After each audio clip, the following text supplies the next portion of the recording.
Frères et sœurs en Christ, bien-aimés auditeurs, auditrices, il n'y a qu'une seule et unique voie par laquelle Dieu puisse être glorifié. Et ce chemin, c'est celui de la croix. À moins de vous être engagé résolument sur cette seule voie du début jusqu'à la fin de votre pèlerinage, vous ne pourrez pas parvenir au but. En considérant la parabole de Marc 4, 5, recherchons l'illumination du Saint-Esprit pour saisir le point capital. Nous lisons, une autre partie tomba dans un endroit pierreux où elle n'avait pas beaucoup de terre. Elle leva aussitôt, parce qu'elle ne trouva pas un sol profond. Elle leva aussitôt. Oh, quelle stupide croissance pour une graine qui n'a pas eu le temps de prendre terre. La parole est tombée sur ce terrain et aussitôt quelque chose s'est produit. Ce passage, Marc 4, 5, nous évoque que la parole n'est pas restée dans le domaine objectif de la doctrine. Elle a produit un changement subjectif. La croix a commencé d'opérer car l'enveloppe extérieure de la semence s'est ouverte soudainement et la vie a commencé à se manifester. Cependant, le Seigneur nous avertit qu'une croissance aussi rapide n'est pas la garantie d'un résultat permanent. Mais quand le soleil parut, elle fut brûlée et sécha, faute de racines. Marc 4, 6. Nous avons fait allusion à une personne qui aurait eu un splendide commencement, mais une fin déplorable.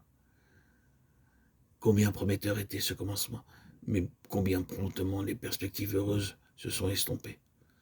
Beaucoup de jeunes chrétiens se sont élancés sur le chemin de la croix avec beaucoup d'espoir. Mais au bout de quelques années, ou quelques fois, 2 mois, toute cette exaltation est partie.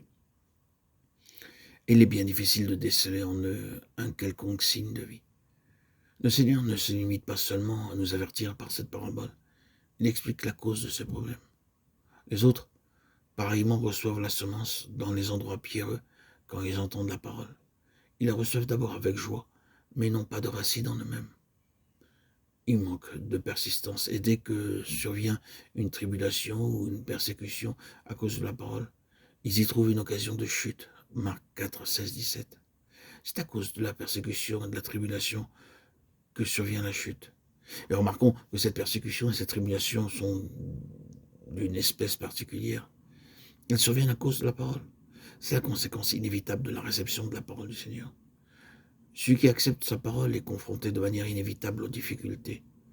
La parole ne peut pas être uniquement reçue par nous et transmise aux autres dans l'espoir qu'elle pourra les impressionner. Il peut en être ainsi avec les paroles des hommes, mais non avec la parole de Dieu. La véritable acceptation de ces paroles nous introduit dans un processus de mort.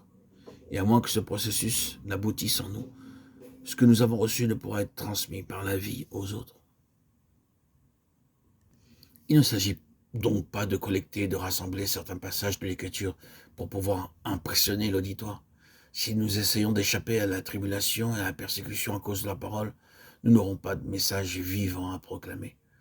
Lorsque nous recevons la parole, Dieu suscite des circonstances pour nous introduire dans l'expérience de chaque parole reçue.